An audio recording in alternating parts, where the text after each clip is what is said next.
Oh, hi there. Welcome back to another video. Today we're going to be talking about the Sony purchase of Crunchyroll in jeopardy as US Justice Department extends antitrust probe. Woohoo! Such a good topic. But before we begin, if you want to hit the like button, hit the subscribe button as well as that cheeky notification bell because we're trying to grow the channel because it's a brand new one. And let's jump in. Your support would be amazing. So let's kind of look at this. I wanted to talk about this the other day, but I didn't want to pay to pay for the information for one story. So I'm so glad that Bounding into Comics literally came along and was just like, boom, here's the information. So let's kind of talk about it. Okay, so it says, Sony's acquisition of Crunchyroll has hit a major roadblock as the sale of the anime streaming service is now facing increased scrutiny by the US Justice Department, or the Department of Justice. Now, what this means is basically that one company can't own a majority of a lot more. Let's think of it like, say, O2.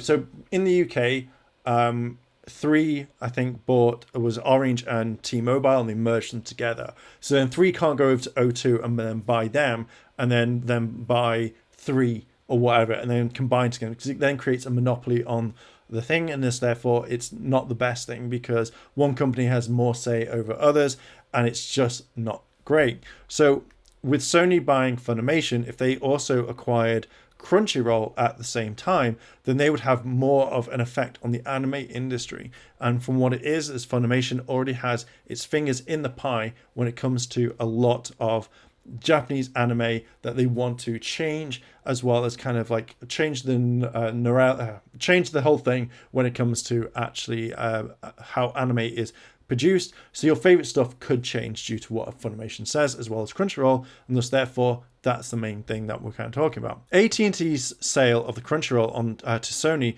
owned Funimation Global Group LLC was first confirmed last December, with both companies announcing at the same time of the anime streaming service had been sold for the total of 175 billion US dollars. Dear God, that's a lot of cheddar right there.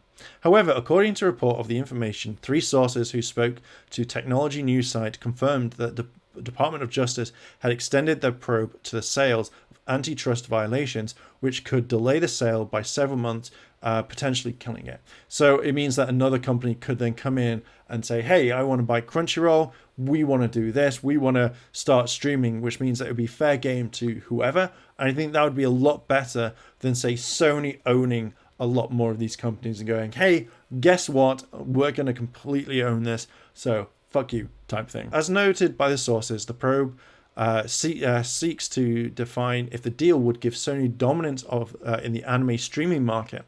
The Department of Justice fears are well founded, as since 2015, Sony has bought up several international distributing services, streaming. I can't even read, including Wacom in France, Madman Anime Australia and New Zealand, Manga Entertainment UK, and Funimation US. So you can see how it's all kind of starting to come together. If they own Crunchyroll, then they would literally own a lot more, which again is a way that can't be happening. So I think that Disney will probably pick something up like, or did they pick something up and they didn't like it? I can't remember. But if not, they would pick something up, or another company would then come along and say, hey, I want this. Currently, Crunchyroll stands as the only noteworthy competitor to Sony's anime services in America, though High Dive, whose exclusive series include Redo of Healer and Legend of the Galactic Heroes, has seen a surge in popularity and the market share in recent years. Sentai Filmworks, fledgling anime service, has a long way to go before it can stand next to Crunchyroll and Funimation. Sony has allegedly asked that the Department of Justice consider anime to be in the same category as other adult animation series. This would allow the company to classify Disney Plus or Hulu, who would host adult series such as The Simpsons and Family Guy, as competitors. If their request is granted, Sony could argue that since those other services host adult-aimed animation, their purchase of Crunchyroll would not represent a monopoly in the industry. That, to me, is a very sneaky move, because not all anime is mainly for adults. So I reckon that again, if the Justice of Department doesn't know much about anime and stuff like that, they can say, well, look at this redo of Healer. Notice how gory and how evil this is. Look at Goblin Slayer. This is all adult. Look at these ones here. And then they'll go, okay, yeah, we can see it. So I can see Sony slowly sneaking in that way, which I don't think is right, because if you're going to start doing it, like, I would love just like someone to be on the council there and go, hey, I actually know what this is. This is not like what you're saying, so you can't buy this. So I reckon that's the way that they're going to sneakily like go around. I kind of think that if you're going to go this sort of route, then there has to be some sort of other company coming in to purchase Crunchyroll, or Crunchyroll being able to do something like keep it going afloat.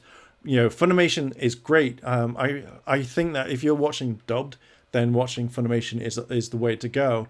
But I also know how they change certain things, which doesn't really settle well with me, because a lot of people want to see the proper stuff. Like, they want to see an exact translation rather than something completely different. So I don't think it'd be a good idea. I think that the Justice Department should say, look, you own all these certain things. You can't own Crunchyroll, and Crunchyroll keeps going and does its thing. I would rather watch dub stuff on Funimation or sub stuff on Crunchyroll, because there's a bit of a difference. I don't want to see it all being kind of merged in. Or I'd love, like, say, someone to come in and buy Crunchyroll and be like, ha, we've now got it, and we're going to be doing the exact same stuff. But yeah, that's just my kind of thoughts on this one. What do you think about this? Do you agree that Funimation should buy all of this? Or do you think that that should be it? Let me know down below in the comments. And if you like this sort of content and you want to see more, hit the like button, hit the subscribe button, as well as the cheeky notification bell to be notified when more videos drop. Thank you very much for watching, and I'll catch you in the next video.